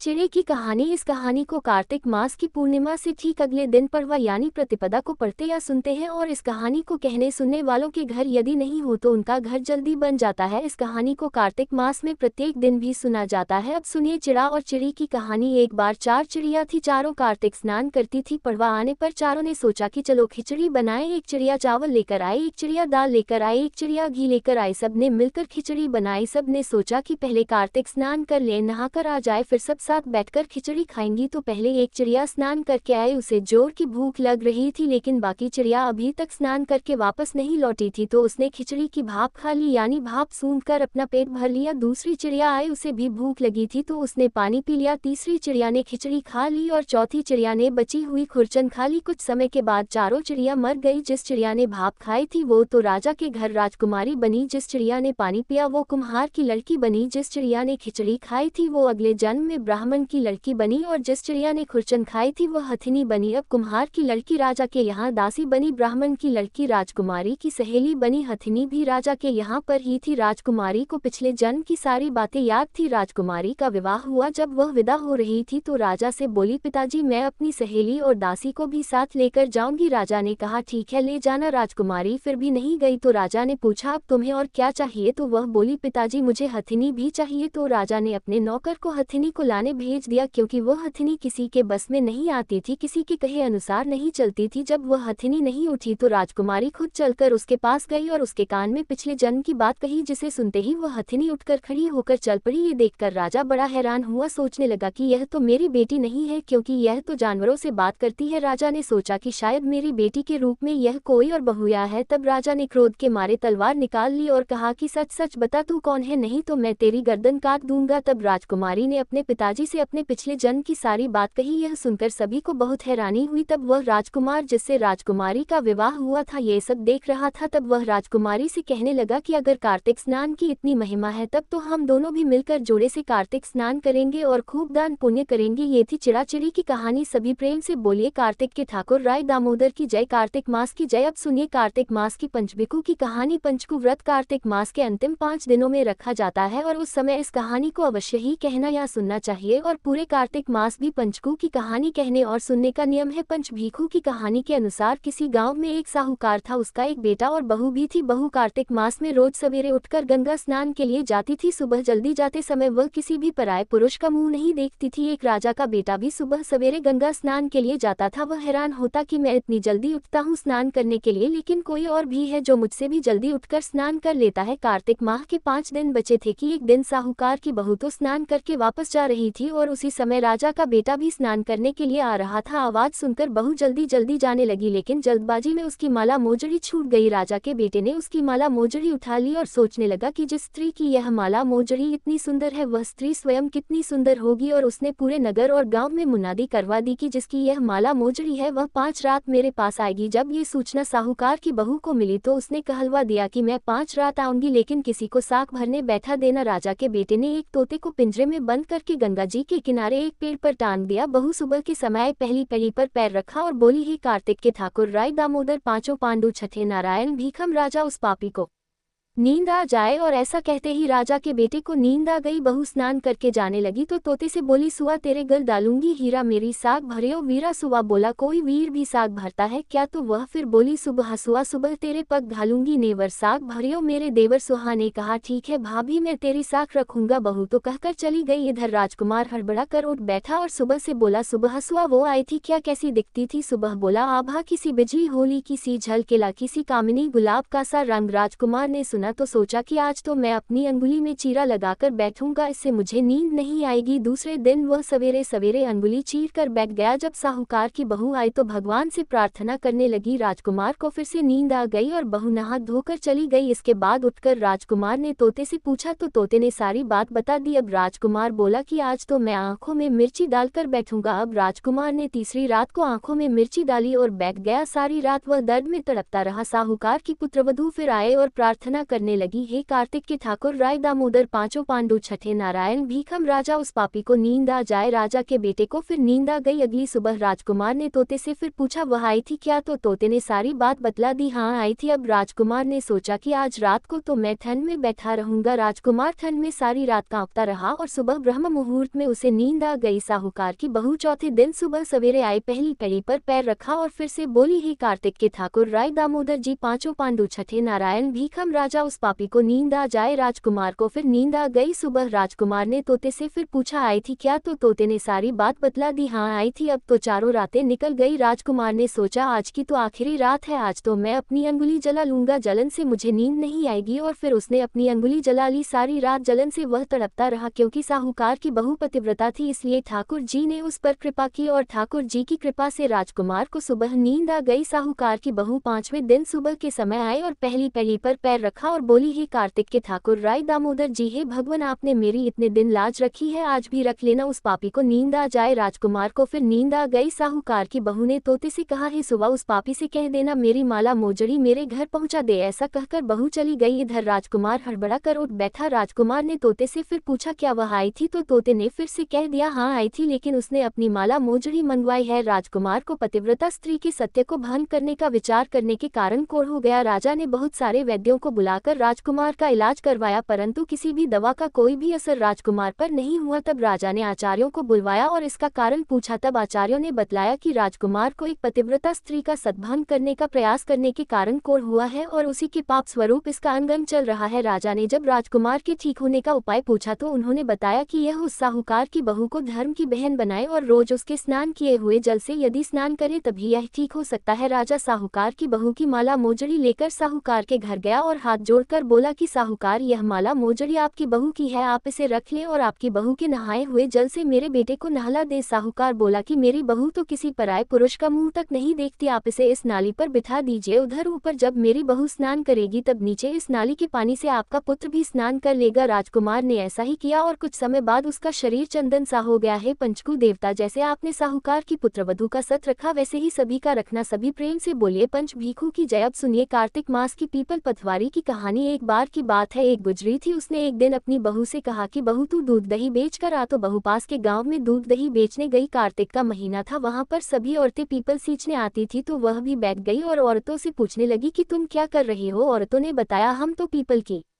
पथवारी सींच रही है। तब उसने पूछा, इससे क्या होता है? औरतों ने जवाब दिया कि इसके करने से अन्न धन मिलता है, वर्षों का बिछड़ा हुआ पति मिलता है। उस गुजरी ने कहा, तुम तो पानी से सींच रही हो, मैं दूध दही से सींचूंगी। ऐसा कहकर गुजरी की बहू ने सारा दूध दही पीपल की जड़ में डाल दिया और वह खाली हाथ घर गई। घर जाकर उसकी सास ने उससे कहा कि तूने दूध दही बेचा है तो लाकर पैसे दे, लेकिन बहू ने कह दिया कि माँ जी पैसे बाद में मिलेंगे। अब तो उसकी सास रोज उससे पूछती कि दूध दही बेचकर पैसे लाकर दे, तो उसने कहा, माँ जी जब कार्तिक का महीना पूरा हो जाएगा तब लाकर दूंगी। और इस तरह एक एक करके कार्तिक का महीना पूरा हो गया। पूर्णिमा के दिन गुजरी पीपल पथवारी के पास धरना लेकर बैठ गई और रोने लगी। उसे रोते देखकर पीपल ने पूछा, तू यहाँ बैठकर क्यों रो रही है? तब बहू ने कहा, मेरी सासू दूध दही के बदले आज मुझसे पैसे मांगेगी। तो पीपल ने कहा, मेरे पास पैसे नहीं है, ये पत्थर डंडे पान पत्ते पड़े हैं, ये ले जा और गुल्लक में रख देना। बहू घर पहुंची और उसने पीपल के बताए अनुसार ही किया। सासू माँ ने उसे देखा तो फिर पूछा, बहू आज तो पैसे लाए हैं ना? तो गुजरे ने कहा, माँ जी मैंने गुल्लक में में रखे हैं। तब सास ने गुल्लक खोल कर देखा तो देखकर हैरान रह गई कि उसमें तो हीरे मोती जगमगा रहे हैं, पत्थर डंडे और पत्तों का धन हो गया था। सासू बोली, बहू इतना पैसा कहाँ से लेकर आए हो? बहू को विश्वास नहीं हुआ, आकर देखा तो क्या देखती है, बहुत सारा धन पड़ा है। तब बहू ने कहा, सासू जी मैंने तो 1 महीना दूध दही से पीपल की पथवारी में सींचा था और मैंने उससे धन मांगा तो उसने मुझे पत्थर डंडे पत्ते दे दिए थे जो मैंने गुल्लक में रख दिए थे और वह हीरे मोती बन गए। अब तो सासू ने कहा, बहू तब तो अब की बार मैं भी पथवारी सींचूंगी। सास दूध दही तो बेच आती और हांडी धोकर पीपल पथवारी में रख देती और बहू से घर आकर कहती, बहू चल अब तू मुझसे पैसे मांग। तो बहू कहती, माँ जी कभी बहू भी सास से पैसे मांगती है क्या? तो सासू कहती, तू मुझसे पैसे मांग। तो बहू ने सास से कहा, माँ जी दूध दही बेचकर आए हो, पैसे दो। सासू बोली, बहू कार्तिक का महीना पूरा होगा तब तुम्हें पैसे दे दूंगी। अब इधर कार्तिक का महीना पूरा हुआ तो सासू जी अपनी बहू के कहे और करे अनुसार पीपल पथवारी पर जाकर धरना लेकर बैठ गई। तो पीपल ने डंडे पत्ते पान भाटे उसे भी दे दिए और कहा, ले जाकर गुल्लक में रख देना। अब सास घर पर आई तो सास ने अपनी बहू से कहा, बहू मुझसे पैसे मांगो। बहू ने फिर से सास से पैसे मांगे तो सासू बोली, बहू गुल्लक में रखे हैं, जाकर देख लो। अब बहू ने जब खोलकर गुल्लक देखी तो उसमें तो कीड़े मकोड़े चल रहे थे। बहू ने अपनी सास से कहा, मांझी यह क्या है? तो सास देखकर बोली कि पीपल पथवारी ने तुझे तो अन्न धन दिया और मुझे कीड़े मकोड़े दे दिए। तब सभी कहने लगे कि बहू तो सच से सींचती थी और सासू जी धन की भूखी थी तो धन की भूख से सींचा करती। इसलिए हे पथवारी माता, जैसे आपने बहू को दिया वैसा सबको देना, लेकिन जैसा सासू जी को दिया वैसा किसी को भी मत देना। सभी प्रेम से बोलिए पथवारी माता की जय। प्रिय श्रोताओं, अब सुनिए तुलसी माता के प्राकट्य की कहानी। एक बार भगवान शिव ने अपने तेज को समुद्र में फेंक दिया, उससे एक महातेजस्वी बालक ने जन्म लिया। ये बालक आगे चलकर जलंधर के नाम से पराक्रमी दैत्य राजा बना और इसकी राजधानी का नाम जलंधर नगरी था। दैत्यराज कालनेमी की कन्या वृंदा का विवाह जलंधर से हुआ। जलंधर महाराज था अपनी सत्ता के मद में चूर। उसने मां लक्ष्मी जी को पाने की कामना से युद्ध किया, परंतु समुद्र से ही उत्पन्न होने के कारण माता लक्ष्मी ने उसे अपने भाई के रूप में स्वीकार किया। तब देवताओं से युद्ध में पराजित होकर जलंधर देवी पार्वती जी को पाने की लालसा से कैलाश पर्वत पर गया। भगवान देवाधिदेव शिव जी का ही रूप धरकर वह माता पार्वती जी के समीप गया, परंतु माता ने अपने योग बल से उसे तुरंत पहचान लिया और वहां से अंतर्ध्य हो गई। तब देवी पार्वती ने क्रुद्ध होकर सारा वृतांत भगवान विष्णु को सुनाया। जलंधर की पत्नी वृंदा अत्यंत पतिव्रता स्त्री थी। उसी के पतिव्रत धर्म की शक्ति से जलंधर ना तो मारा जाता था और ना ही पराजित होता था। इसलिए जलंधर का नाश करने के लिए वृंदा के पतिव्रत धर्म को भंग करना बहुत जरूरी था। इसी कारण भगवान विष्णु ऋषि का वेश धारण कर वन में जा पहुंचे, जहां वृंदा अकेली भ्रमण कर रही थी। भगवान के साथ 2 मायावी राक्षस भी थे, जिन्हें देखकर वृंदा भयभीत हो गई। ऋषि ने वृंदा के सामने क्षण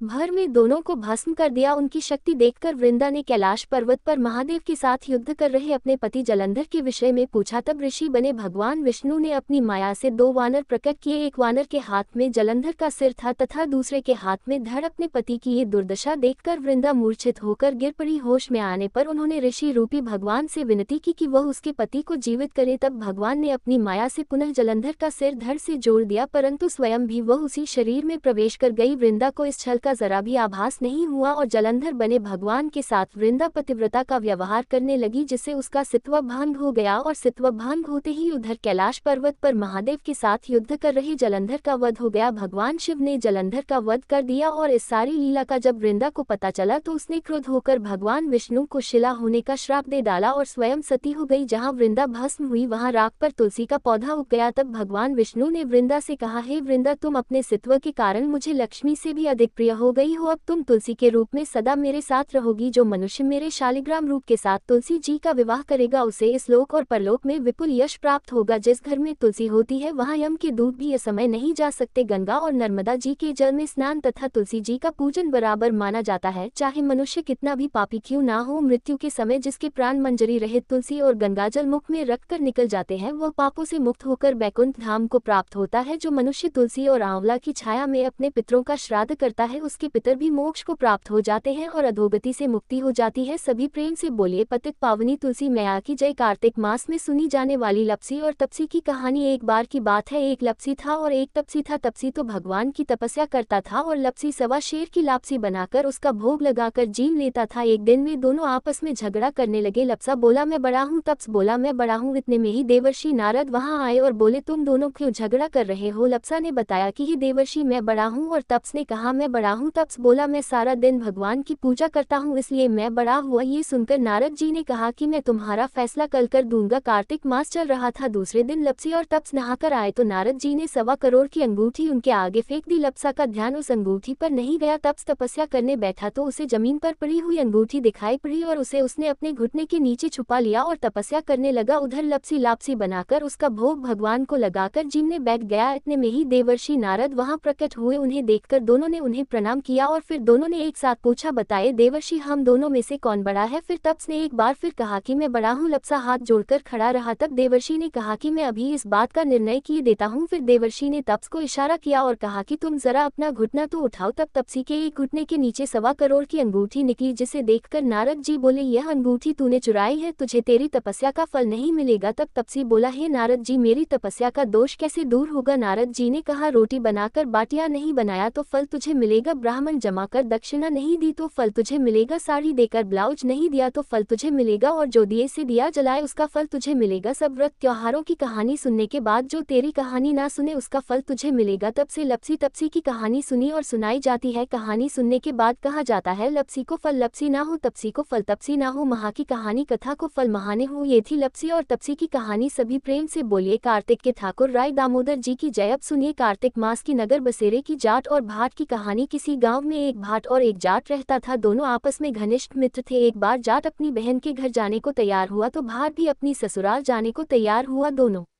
मित्र साथ साथ चल पड़े तो रास्ते में रुककर दोनों एक कुएं की मुंडेर पर बैठ गए। जाट ने भाट से कहा, चलो नगर बसेरा कर लेते हैं। इस पर भाट कहने लगा, तू ही नगर बसेरा कर ले, मैं तो अपनी ससुराल जा रहा हूँ, वहां पर तो मेरी खूब खातिर होगी, तू कर ले नगर बसेरा। तब जाट वहीं कुएं के पास बैठकर पानी की घंटी और चावल का दाना लेकर नगर बसेरा करने लगा। नगर बसेरा करने के साथ जाट कहने लगा, नगर बसेरा जो करे सोमल थोड़े पाँव, ताता मारा तापसी देगी मेरी माँ, माँ देगी मावसी देगी, द्वारका का वास मीठा मीठा घास, वृंदावन का वास, 5 कुल्थी छठी रास मेरा जिबड़ो, श्री कृष्ण के पास डालू पानी हो जाएगी, झट से निकल जाए मेरा जी। यह सब कर करा के वह जाट अपनी बहन के घर चल पड़ा। जाट की बहन ने भाई के घर आने पर उसकी खूब खातिरदारी की। घी बुरा के साथ भाई को जिमाया। फिर दोनों भाई बहन ने बैठकर ढेर सारी बातें की। इधर भाट जब अपनी ससुराल पहुंचा तो उसने वहां क्या देखा कि वहां तो आग लगी हुई थी, तो वह आग बुझाने में लग गया, जिससे उसके हाथ मुंह काले हो गए और वह खुद भी थोड़ा सा झुलस गया। ना तो ससुराल में किसी ने रोटी के लिए पूछा, ना किसी ने पानी के लिए। तब एक पड़ोसन आई तो उसने भाट की सास को कहा, जमाई आया है, जरा उसकी आओ भगत कर लो। तो भाट की सास बोली, सब कुछ तो जल गया है, मैं आओ भगत कहाँ से करूं? तब पड़ोसन ने ही भाट को एक रोटी के साथ छाछ दी। उसने वही खाकर गुजारा किया। शाम को वह दोनों मित्र फिर से अपने घर की ओर चल पड़े और रास्ते में एक जगह मिल गए और एक दूसरे का हाल पूछा। तो भाट बोला, क्या बताऊं भाई, मेरी ससुराल में तो आग लगी हुई थी, आग बुझाते बुझाते मैं तो खुद काला हो गया, ना तो मुझे वहां रोटी मिली ना पानी। तब जाट ने बताया, मेरी तो बहुत खातिर हुई। फिर बोला, मैंने कहा था ना कि नगर बसेरा कर लिया, अब कर ले। लेकिन भाट ने फिर से मना कर दिया। कहने लगा, तेरी मावसी है, पता नहीं रोटी दे या ना दे, तेरी तो माँ है, दही की छूछी चूरमा का पेड़ा धरा पाएगा। भाट ने फिर नगर बसेरा नहीं किया, लेकिन जाट ने कर लिया नगर बसेरा। जो करे सोमल धोवे पाँव, ताता माना तापसी देगी मेरी माँ, माँ देगी मावसी देगी, द्वारका का वास मीठा मीठा घास, वृंदावन का वास, 5 कुल्थी छठी रास मेरा जिबड़ा, श्री कृष्ण के पास डालू पानी हो जाएगी, झट से निकल जाए मेरा जी। ऐसा करके वह वहां से चल पड़ा। घर पहुंचते ही जाट की मौसी ने बहुत लाड़ प्यार किया। उधर भाट घर पहुंचा तो उसकी भैंस खो गई थी। बाप एक लाठी रखे तो दूसरी उठाए और कहने लगा, ससुराल गया तो आग लगा दी, अब यहाँ पहुंचा तो भैंस खो दी। बाप ने कहा, पहले भैंस लेकर आ, तभी तुझे रोटी पानी मिलेगा। अब वह बेचारा भाट सारा दिन भैंस ढूंढता फिरा, लेकिन उसे भैंस कहीं नहीं मिली। फिर जाट और भाट की भेंट फिर से बाजार में हो गई। जाट ने भाट के हालचाल पूछे तो भाट बोला, क्या बताऊं भाई, ससुराल गया तो वहां आग लग गई, घर पहुंचा तो यहाँ आते ही भैंस खो गई, बस उसी दिन से मैं अपनी खोई हुई भैंस ढूंढ रहा हूँ। रोटियों का तो पूछो ही मत, पानी तक बड़ी मुश्किल से मिल रहा है। जाट ने कहा, मैंने तो पहले ही कहा था नगर बसेरा कर ले अब की बार। जाट की बात सुनकर बाट बोला कि अगर तेरे नगर बसेरे में इतनी ताकत है तो चल अब कर लेते हैं नगर बसेरा। फिर दोनों मित्रों ने बैठकर नगर बसेरा किया। दोनों कहने लगे, नगर बसेरा जो करे सोमल धोवे पाँव, ताता माना तापसी देगी मेरी माँ, माँ देगी मावसी देगी, द्वारका का वास मीठा मीठा घास, वृंदावन का वास, 5 कुल्थी छठी रास मेरा जिबड़ा, श्री कृष्ण के पास डालू पानी हो जाएगी, झट से निकल जाए मेरा जी। दोनों ने नगर बसेरा किया। इसके बाद भाट जैसे ही कुछ कदम आगे बढ़ा तो वहां पर उसको उसकी खोई खोई हुई भैंस मिल गई, जिसे लेकर वह बहुत खुशी से अपने घर पहुंचा। घर पहुंचते ही माँ ने कहा लड़के को आते ही घर से निकाल दिया, सारा दिन से भूखा प्यासा भटक रहा होगा। ऐसा कहकर उसकी माँ ने उसको खूब खिलाया पिलाया लाड किया और इस घटना के बाद से सारे नगर में ढिंढोरा पिटवा दिया गया कि कार्तिक में सब कोई अपने पीहर या सासरे आते जाते नगर बसेरा जरूर करे। जैसे भाट को नगर बसेरा करने का फल मिला वैसे ही हर किसी को मिले। ये थी नगर बसेरे की कहानी। अब सुनिए कार्तिक मास की भगवान श्री राम, माता सीता और लक्ष्मण जी की कहानी। राजा दशरथ की आज्ञा से भगवान श्री राम, माता सीता और लक्ष्मण जी सहित वनवास जाने लगे। रास्ते में सभी तीर्थ गंगा यमुना गोमती नदियों में पितृ तर्पण कर वन में कंद मूल फल फूल खाते हुए वन में अपना समय बिताने लगे। कार्तिक का पवित्र मास आया। एकम के दिन लक्ष्मण जी ने राम जी की आज्ञा से फल फूल लाकर सीता माता को दिए। तब सीता माता ने 4 पत्तल परोसी। देखकर लक्ष्मण जी ने पूछा भाभी माँ, हम तो 3 प्राणी हैं, फिर 4 में क्यों पत्तल परोसा? तब माता सीता बोली 1 पत्तल गौ माता की है। जब उन्होंने राम जी, लक्ष्मण जी और गौ माता को पत्तल परोस दी तब श्री राम जी ने पूछा सीता जी, आपने भोजन अब तक शुरू क्यों नहीं किया? तब सीता माता बोली प्रभु, मेरे तो राम कथा सुनने का नियम है, राम कथा सुनने के बाद ही मैं फल ग्रहण करूंगी। तब राम जी बोले मुझे कथा सुना दो। लक्ष्मण जी बोले मैं मुझे सुना दो। तब सीता माँ बोली औरत की बात औरत सुने, आप मेरे पति हो और आप मेरे देवर हो, आपसे कैसे कहूँ? तब लक्ष्मण जी ने सोचा इस जंगल में कौन औरत मिलेगी। तब लक्ष्मण जी ने अपनी माया से एक नगरी का निर्माण किया और उस नगरी में सारी सुख सुविधाएं भर दी। उस नगरी में सारी चीजें सोने की थी, इसलिए उस नगरी का नाम सोन नगरी रख दिया। सभी नगर निवासियों को घमंड हो गया कि उस नगरी में कोई गरीब नहीं था। जब सीता जी कुएं पर पानी लेने गई और पनिहारिनों से राम राम किया तो कोई नहीं बोली। थोड़ी ही देर में एक छोटी कन्या आई, सीता जी ने उससे राम राम कहा तो उसने भी बदले में राम राम कहा। सीता जी ने उससे पूछा बाई राम कथा सुनेगी क्या? तब वह बोली मेरे तो घर पर काम है। सीता जी ने कहा मेरे पति राम और देवर लक्ष्मण भूखे हैं। वह छोटी लड़की बोली मेरी माँ मेरे घर पर इंतजार कर रही है, और ऐसा कहकर वह लड़की वहां से जाने लगी। तब माँ सीता के क्रोध से सारी नगरी साधारण सी हो गई और जब वह लड़की अपने घर पहुंची तो माँ बोली बाई ये क्या हुआ? तब लड़की बोली मुझे तो कुछ नहीं पता, लेकिन माँ वहां पर एक साध्वी बैठी थी जो मुझे राम कथा सुनने के लिए कह रही थी, लेकिन मैंने कथा नहीं सुनी। अगर उसने कुछ किया हो तो पता नहीं। ये बात जानकर उसकी माँ ने उससे कहा कि जाकर उसकी कथा सुन लो, लेकिन लड़की ने कथा सुनने से मना कर दिया। तब उसकी बहू बोली माँ जी अगर आपकी आज्ञा हो तो मैं कहानी सुनकर आती हूँ। जब बहू कुएं पर गई तो वह बार बार मटके में पानी भरती और खाली करती जाती। ये देखकर सीता जी ने उससे कहा आपको घर पर कुछ काम नहीं है क्या? तब वह बोली माता जी मैं तो सारा काम करके आई हूँ। सीता मैया बोली तूने मुझे माँ कहकर पुकारा है, अगर तेरे पास समय हो तो मेरी राम कहानी सुन लोगी क्या? तब वह बोली माता जी कहानी सुनाओ, मैं प्रेम से कहानी सुनूंगी। चंदन चौकी मोतियाहार राम कथा मारे हिवड़े रे आधार, राम कथा सुनाऊं राम ने मनाऊं, राम कहे तो परदेश में जाऊं। सीता जी ने कहा हे बाई तूने मेरी मृत्यु लोक में मदद करी, भगवान तेरी स्वर्ग लोक में रक्षा करेंगे। तब सीता जी ने राम कथा सुनाए और बाई ने कथा सुनी। आओ राम बैठो, राम जल भर झारी लाए, राम केलारी दातुन लाए, राम ठंडा जल भर लाए, राम संपाऊ पधरावो, राम झगलिया टोपी लाए, राम कड़ा किलिंगी लाए, राम स्वर्ण सिंहासन लाए, राम तापर आप विराजो, राम झालर टिकारा लाए, राम शंख ध्वनि गणनाऊ, राम हिवड़े हीरे सोवे, राम निरिक्ता मन मोहे, राम चरण शरण में आए, राम शरण आपरी ले लियो, राम माखन मिश्री लाए, राम माखन मिश्री आरोगो, राम दूध भर कटोरी लाए, राम मेवा चिरौजी परोसु, राम खाती मीठी चाखा, राम चरखो फरखो आरोगो, राम रुच रुच भोग लगाओ, राम जो भावे सो ले लियो, राम जल भर झारी लाए, राम अबे आंचमिन कर लियो, राम रे श्याम गमछो लाए, राम हाथ मुंह पोछ लियो, राम पुष्पोन सेज बिछाऊं, राम अंतर या छिड़काऊं, राम हिंगू डोलिया दुलाऊं, राम सीता जी चरण दबावे, राम सुख भर सेज पोड़ो, राम हाजर पंखा ढोलू, राम थामे राम महामे, राम रोम रोम में राम ही राम घट घट माए विराजो, राम मुख में तुलसी बोलो, राम खाली मिजाज काय काम जब बोलो, जब राम ही राम बोलो पंछी राम राम पूर्ण होवे मंगल काम। इस प्रकार राम कथा पूर्ण हुई तो सीता माता ने कहा हे बाई तूने मेरी राम कथा सुनी, मेरी सहायता की, राम लक्ष्मण जी को जिमाया है, भगवान तेरी भी रक्षा करेंगे, तुझे स्वर्ग का सुख मिलेगा। सीता माता ने उपहार स्वरूप अपने गले का हार उसे दे दिया। जब वह हार लेकर घर गई तो उसका मटका सब कुछ सोने का हो गया। सासू जी ने देखकर कहा ये सब तू कहाँ से लाई? तब वह बोली माँ मुझे सीता जी ने राम कथा सुनाई है, ये सब उसी का पुण्य प्रताप है। सासू जी ने कहा अब तो प्रतिदिन राम कथा सुनकर आना। बाई को राम कथा सुनते सुनते बहुत दिन हो गए। तब उसने माँ सीता जी से पूछा माँ इसकी उद्यापन विधि भी बतलाओ। तब सीता जी ने कहा 7 लड्डू लाना, 1 नारियल लाना, उसके 7 हिस्से करना, 1 हिस्सा मंदिर में चढ़ाना जिससे मंदिर बनवाने जितना फल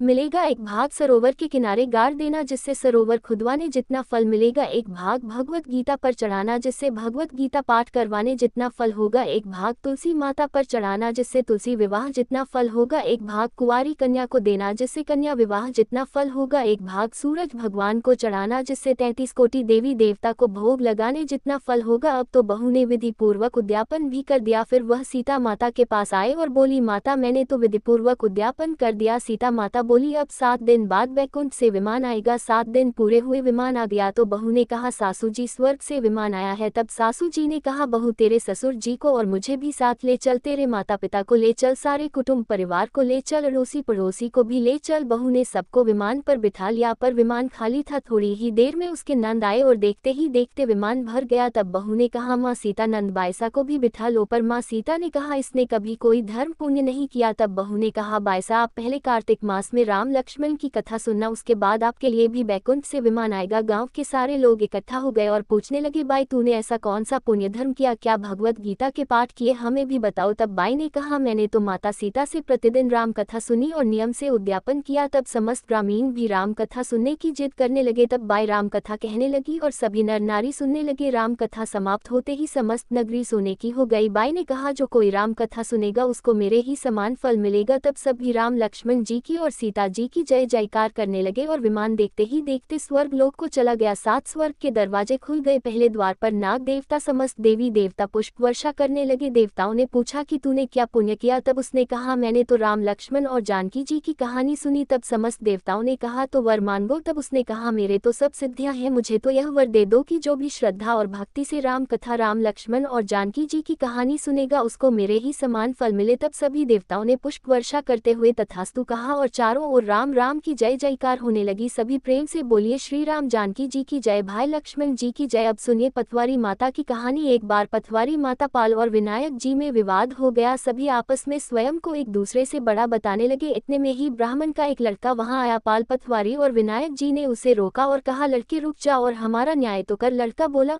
मैं कल वापस आऊंगा तब न्याय करूंगा। घर आकर लड़के ने माँ से कहा मामा मुझे कल पाल पतवारी माता और विनायक जी का न्याय करना है। तो माँ ने कहा बेटा सबको बड़ा बता देना। दूसरे दिन लड़का वहां गया और बोला पाल माता आप बड़ी हो, क्योंकि हर व्यक्ति आता है और स्नान ध्यान करके शुद्ध होकर जाता है और आप सबकी रक्षा करती है। हे पतवारी माता आप सबसे बड़ी हो, क्योंकि जितने भी तीर्थ धर्म ध्यान कर ले पर आपकी पूजा किए बिना उनका कार्य पूर्ण नहीं होता। आप जीवित को भी तारती है और मरने के बाद भी उद्धार करती है। पतवारी माता पद की धरानी, इसलिए आप बड़ी हो। अब विनायक जी से वह लड़का बोला सबसे पहले शुभ काम में आपको ही मनाया जाता है, इसलिए हे विनायक जी आपको ध्याए बिना तो कोई काम सिद्ध नहीं होता, इसलिए आप बड़े हो। अब तो पाल माता पतवारी माता विनायक जी भगवान उस लड़के की चतुराई से प्रसन्न हो गए और बोले लड़के तुमने तो हम सबको ही बड़ा कर दिया और उसको सुखी रहने का आशीर्वाद दिया और कुछ चौके दाने उसके अंगूछे में डाल दिए। लड़का सोचने लगा ये तो घाटे का सौदा रहा, सारा दिन खराब करके इनका न्याय किया और बदले में इतने से जौ मिले। उदास मन से घर आकर उसने अंगूछा एक कोने में डाल दिया। माँ ने पूछा बेटा न्याय करके क्या लाया है। तब लड़का बोला माँ कोने में जो पड़ा है देख ले। माँ ने जैसे ही अंगूछा उठाया उसमें से तो ढेरों हीरे मोती बिखर गए, जगमग करने लगे। तब माँ देखकर प्रसन्न हो गई। माँ ने बेटे को बुलाकर कहा बेटा आज तो पाल माता पतवारी माता और विनायक जी भगवान हम पर प्रसन्न हुए हैं। ये देखकर माँ बेटे बहुत प्रसन्न हुए। हे भगवान, हे पाल माता, हे पतवारी माता, आपने जैसा उस लड़के को दिया वैसा सबको देना।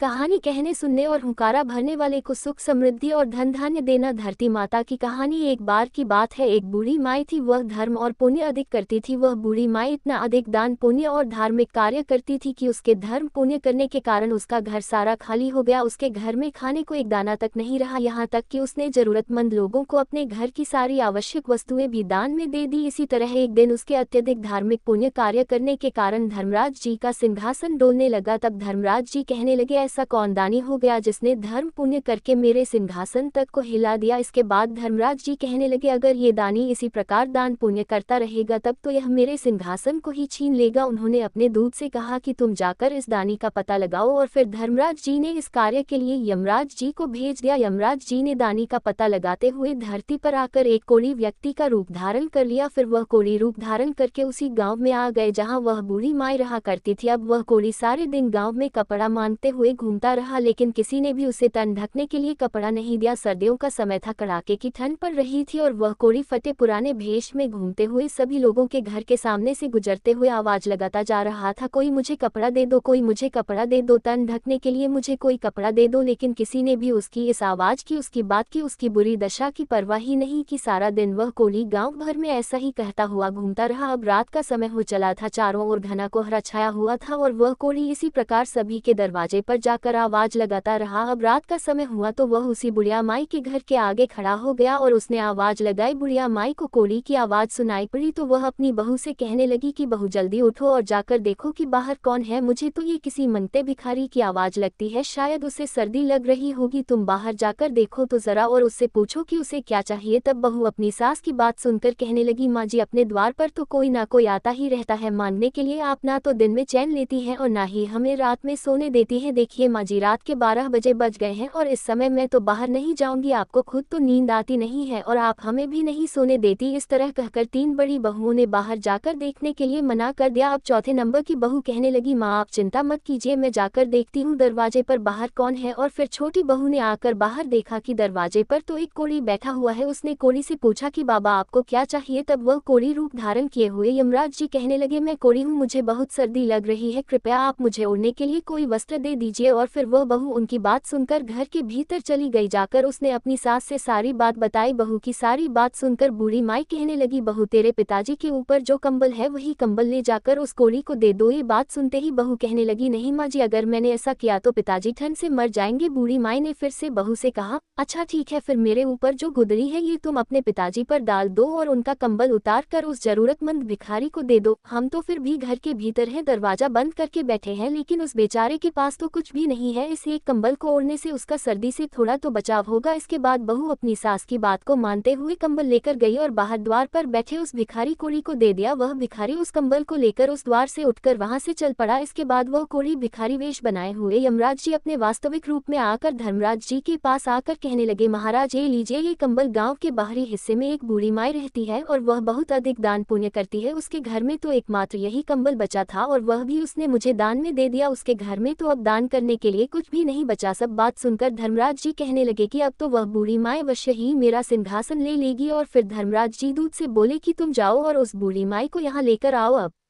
वह दूत धर्मराज जी की आज्ञा का पालन करते हुए बूढ़ी माई को लेने धरती पर आए और उसे साथ लेकर चले गए। बूढ़ी माई ने वहां पहुंचकर जैसे ही अपना पहला कदम उठाया रखने के लिए तो नीचे पानी था, उसे पैर रखने के लिए धरती तक नहीं मिली। यह सब देखकर बूढ़ी माई अचंभित रह गई और जहां बूढ़ी माई खड़ी थी वो वहीं खड़ी की खड़ी रह गई। फिर मन में कुछ सोच विचार करती हुई भगवान से कहने लगी, हे भगवान ये सब क्या है, अब मेरा क्या होगा, मैं पाँव कहाँ रखूँ। महाराज मेरे पैरों के नीचे तो धरती ही नहीं है, मुझे धरती चाहिए, मुझे आप धरती दीजिए। भगवान बोले, बूढ़ी माई धरती तो तुमने कभी मोल नहीं ली, फिर भला मैं तुम्हें कहां से धरती लाकर दूं। ये बात सुनकर बुढ़िया माई को क्रोध आ गया। मारे क्रोध के कहने लगी, जब मुझे यहाँ खड़ी रहने के लिए और चलने के लिए धरती ही नहीं मिलेगी तो फिर आप मुझे लाए ही किस लिए हैं। धर्मराज जी कहने लगे, बूढ़ी माई धरती तो जो मोल लेता है उसे ही यहाँ धरती मिलती है। फिर बूढ़ी माई विनय भाव से कहने लगी, महाराज मैं ये सब नहीं जानती थी कि धरती किस प्रकार मोल लेते हैं, मुझे ये सब बताया आपके बिना धरती के मैं यहाँ कैसे रहूंगी, यहाँ स्वर्ग लोक में मेरा क्या काम, मुझे आप तो धरती मोल लेने की सारी विधि अभी बताए और मृत्यु लोक में वापस भेज दीजिए, मैं धरती मोल लेकर ही आपके दूतों के साथ वापस आ जाऊंगी। अगर मेरे बेटे बहू ने मेरे शरीर को जला दिया तो फिर मेरे लिए धरती मोल कौन लेगा और कौन धरती माँ की कहानी सुनेगा, फिर मैं तो धरती मोल भी नहीं ले सकूंगी और ना ही इस स्वर्ग का आनंद उठा पाऊंगी। इसके बाद धर्मराज जी बूढ़ी माई के दान पुण्य को मन में विचार करते हुए उनसे बोले, बूढ़ी माई ठीक है तू जाओ। और फिर यह कहकर धर्मराज जी ने अपने दूतों को बूढ़ी माई के साथ धरती पर भेज दिया। उधर बूढ़ी माई रात में ही मर गई थी। जब सुबह हुई तो बेटे और बहू ने उसके अंतिम संस्कार की तैयारी करनी आरंभ कर दी। जब सारी तैयारियां हो गई तब उसके बेटे अर्थी को उठाकर चलने लगे। अभी वह अर्थी के साथ आधे रास्ते में ही पहुंचे थे कि तभी वह बूढ़ी माई कहने लगी, अरे बेटा तुम मुझे कहाँ लेकर जा रहे हो। तब उनका बड़ा बेटा कहने लगा, अरे माँ जी इतनी जल्दी भूतनी कैसे बन गई। बूढ़ी माई कहने लगी, नहीं बेटा मैं तो तेरी माँ हूँ, मैं तो 7 दिनों के लिए यहाँ वापस आई हूँ और ठीक 8वें दिन में यहाँ से वापस चली जाऊंगी। मुझे धर्मराज जी ने यहाँ भेजा है और धर्म पुण्य तो मैंने बहुत किए, लेकिन धरती माता की मैंने कभी कहानी नहीं सुनी, मैंने धरती मोल नहीं ली, इसलिए मुझे वहाँ धरती भी नहीं मिली। मैं जहाँ भी पैर रखती वहाँ पानी ही पानी हो जाता। फिर मेरे प्रार्थना करने पर धर्मराज जी ने मुझे यहाँ धरती माता की 7 दिन कहानी सुनने के लिए भेजा है। बेटा ब्राह्मण को बुलाकर आज के दिन से ही मुझे धरती माता की कहानी सुनाना शुरू कर दो। 7 दिन कहानी सुनकर उद्यापन करके 8वें दिन में वापस वहीं चली जाऊंगी और फिर दोबारा लौटकर कभी नहीं आऊंगी। बूढ़ी माई के बेटे ने ये सारी बातें सुनी तो सारे के सारे बेटे असमंजस में पड़ गए। तभी एक बुजुर्ग पंडित कहने लगा कि बेटा तुम्हारी माँ भगवान के दरबार में जाकर आई है और अपनी काया में फिर से आ गई है और यह सब सच सच कह रही है। भगवान ने ही इसे यहाँ भेजा होगा, इसे अभी घर ले जाओ, जलाओ मत। बुजुर्ग पंडित की बात सुनकर सारे बेटे समझ गए और फिर सभी लोग बूढ़ी माई को लेकर घर वापस आ गए। बुढ़िया माई के प्रति घर में प्रीति रखने वाले लोगों की भीड़ इकट्ठी हुई थी। वहाँ औरतें भजन गा रही थी। जब बहुओं ने ये देखा कि बूढ़ी माई को वापस ले आए तब बहुएं आपस में कहने लगी, अम्मा नहीं मरेंगी, ये तो हमें मार कर ही दम लेंगी। घर में इसने झाड़ू लगा दी है, सुई तक भी इसने घर में नहीं छोड़ी, यहाँ तक कि घर में चुटकी भर नमक तक नहीं छोड़ा और फिर यह वापस आ गई है। बहू की यह सारी बात सुनकर बूढ़ी माई कहने लगी, बेटा मैं तो किसी को नहीं मार रही, तुम सब ने मुझे नहला तो दिया। अब ब्राह्मणी को बुलाकर उससे मुझे धरती माता की कहानी भी सुनवा दो। 7 दिन में ये कहानी नियमित सुनूंगी और अगर मुझे धरती मिल जाएगी तो बेटा मैं फिर यहाँ से वापस चली जाऊंगी। और फिर उसके बेटे बहू ने 6 दिनों तक बूढ़ी माई को लगातार ब्राह्मणी को घर में बुलवाकर कहानी सुनवाई। 7वें दिन पानी का भरा हुआ 1 लोटा रोली मौली, 5 रुपए, सवा नाल का धागा, गुड़ की डली लेकर बूढ़ी माई अपनी बहू से कहने लगी, चलो बेटा तुम सब मेरे साथ पीपल के नीचे चलो, वहां चलकर हम सब बैठकर धरती माता की कहानी सुनेंगे। आज मुझे मेरे इस व्रत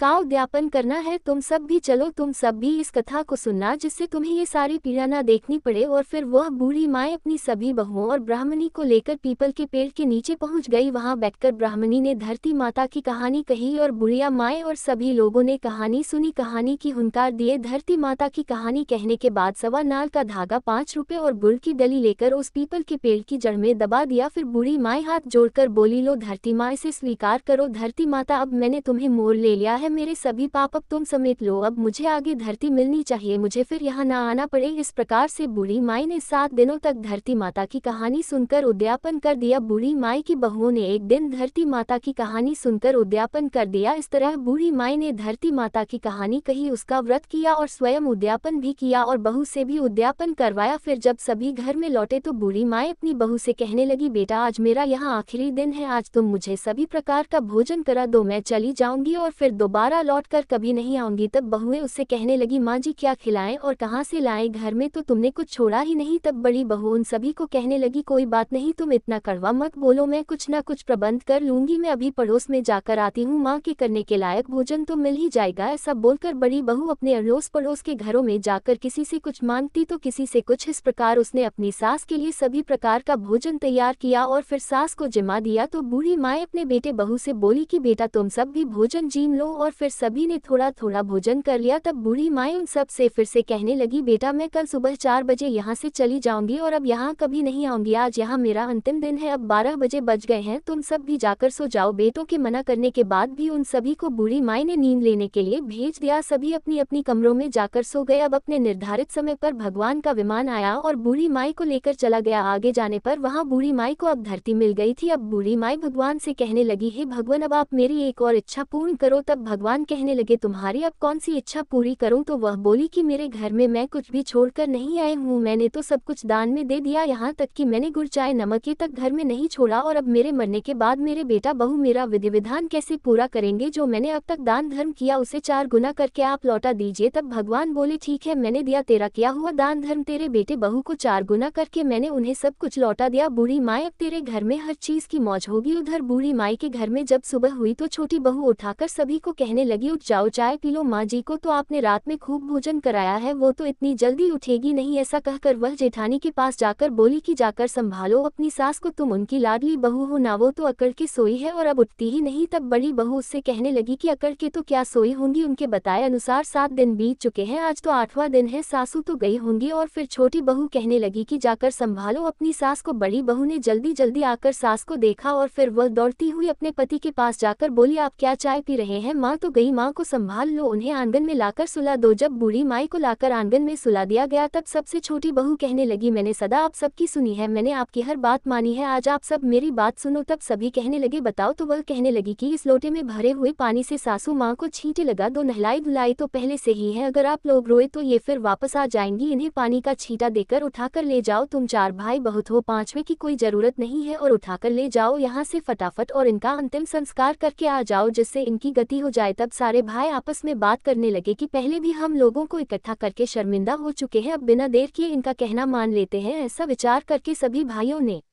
बूढ़ी माई को उठाया और चल दिए उनका अंतिम संस्कार करने शमशान की ओर। तभी रास्ते में पीपल के नीचे बैठी कुछ औरतें जो कहानी सुन रही थी कि बूढ़ी माई के बेटों को इस तरह जाते देखकर वो समझ गई और एक दूसरे से बोली, वैशाख का पावन महीना है, बूढ़ी माई तो मर गई और बहुओं ने भजन तक नहीं गवाए, चलो हम ही वहां चलकर भजन गाते हैं, दो चार राम के नाम लिए जाएंगे। तो यह विचार कर वह सभी बूढ़ी माई के घर जाकर भजन गाने लगी। उधर बेटों ने बूढ़ी माई का अंतिम संस्कार कर दिया और अब वह घर की ओर आने लगे। उन्हें आता हुआ देखकर भजन गाने वाली औरतें बूढ़ी माई की बहुओं से कहने लगी, बहुओं जाओ और दरी लेकर आओ और यहाँ दरी बिछा दो। तब बहू कहने लगी, मरे ना मराए बूढ़ी माई, उसे दाग देकर जब हमारे घर वाले आएंगे तभी हम दरी बिछाएंगी। तब वह भजन गाने वाली औरतें कहने लगी, लो आ गए सभी लोग, अब तो दरी बिछा दो। फिर दरी बिछाई गई। भजन गाने वाली औरतों ने खूब भजन गाए और भजन गाने के बाद वे अपने अपने घर को चली गई। अब दरी पर बैठे हुए बूढ़ी माई के बेटे एक दूसरे का मुंह ताकने लगे और कहने लगे कि अब क्या करें और क्या नहीं करें, कहाँ से चाय पानी का प्रबंध करें। माँ तो गई और घर में कुछ भी नहीं छोड़ा। अब अड़ोसी पड़ोसी भी आपस में चर्चा करने लगे, चलो भाई आज तो बूढ़ी माई के परिवार को चाय पानी पिलाकर आए, उनको रोटी पानी खिलाएं, आज ही उनकी माँ मरी है, अब की बार तो वह मर ही गई है, आज आज तो खिला पिला आते हैं, कल से अपना अपने आप देख लेंगे। तब उनमें से एक आदमी बोला, ठीक है आज मैं जाता हूँ उसके घर और उन्हें चाय भी देकर आता हूँ और उनका हालचाल भी पूछ कर आऊंगा। और फिर उस पड़ोसी ने अपनी पत्नी से चाय बनवाई। फिर चाय लेकर वह बूढ़ी माई के घर की ओर चल पड़ा। उधर बूढ़ी माई के बेटे की बड़ी बहू अपने परिवारजनों को चिंतामग्न देखकर घर के भीतर गई और फिर जैसे ही उसने बूढ़ी माई का संदूक खोला तो उसमें तो नोटों की गड्डियां देखी, वो दंग रह गई। रसोई में गई तो वहां आटे के बोरे गुड़खान के कट्टे भरे हुए मिले, उसे नमक मिर्च और सारे मसाले सब सब्जियां मिली, यहाँ तक कि रसोई में सारी सामग्रियां भरी हुई थी। ये देखकर वह तो बहुत खुश हुई, सोचने लगी कि माँ अपने बेटे पोतों के लिए बड़ा दान धर्म करती थी, अपने घर में तो वह धन माँ वापस देकर गई है। ये सोचकर वह खुशी खुशी बाहर आए और अपने पति से बोली, सुनो एक बार आप अंदर तो आओ। उसका पति बोला, अभी अभी तो माँ को दाग देकर आए हैं, किसी के घर कैसे जाएं, किसी से क्या मांगे और क्या करे, अरे थोड़ी देर तो शांति रखो। तब वह बहू बोली कि आप एक बार अपने घर के अंदर आइए, बाहर कहीं जाने की जरूरत नहीं। ये सुनकर वह अंदर गया और अपनी पत्नी के कहे अनुसार उसने संदूक खोलकर देखा कि माँ की संदूक में तो नोटों की गड्डियां भरी है। फिर वह बोली कि अब आप रसोई घर में चलिए। वह रसोई में गया तो वहाँ पूरी सामग्री से भरी हुई रसोई को देखकर अपनी पत्नी से बोला कि माँ तो हमें बहुत सारा धन देकर गई है। और फिर वे दोनों बाहर आए और दरी पर बैठ गए। थोड़ी देर के बाद बड़ी बहू अपनी देवरानियों से बोली, उठो और चूल्हे पर चाय चढ़ाओ, चावल चढ़ाओ और रोटी सब्जी बनाओ, कांधियों को जिमाओ, हमारे घर में सब कुछ है, तुम अंदर जाओ और जाकर सारा इंतजाम करो। ये सुनकर सभी बहुएं अपने अपने कमरों में गई। सभी ने अपने अपने संदूक खोले तो बड़ी बहू के संदूक में चौगुन धन मिला, बाकी सबके संदूक में थोड़ा थोड़ा, और सबसे छोटी बहू के जैसा था वैसा ही रह गया, क्योंकि उसने बूढ़ी माई की कभी सेवा तो नहीं की थी। जब वह पड़ोसी चाय तैयार करके उनके घर में पहुंचा तो देखने लगा कि चूल्हे में तो उनके घर आग जल रही है, कहीं सब्जी कहीं चाय कहीं रोटी तो कहीं दाल पक रही है। ये देखकर पड़ोसी विचार मगन हो गया और सोचने लगा, इनका तो सब काम बड़े ठाट से चल रहा है। फिर वह बूढ़ी माई के बेटों से बोला, चाय लेकर आया हूँ, आप सब चाय पी लो। तब बूढ़ी माई का बेटा बोला, ठीक है चाय तो दे दो, परंतु रोटी मत लाना हमारे लिए, रोटी हमारे घर में हम अपने आप बना लेंगे, हमारी माँ हमें सब कुछ देकर गई है, उसने हमारे लिए ही दान पुण्य किया था, वह फिर हमें सब कुछ देकर गई है। हे धरती माता, जैसे आपने बूढ़ी माई का अगला और पिछला सुधार किया वैसे ही सबका सुधार करना, जैसे बूढ़ी माई को धरती मिली वैसे ही धरती माता सबको मिले। सभी प्रेम से बोलिए, धरती माता की जय।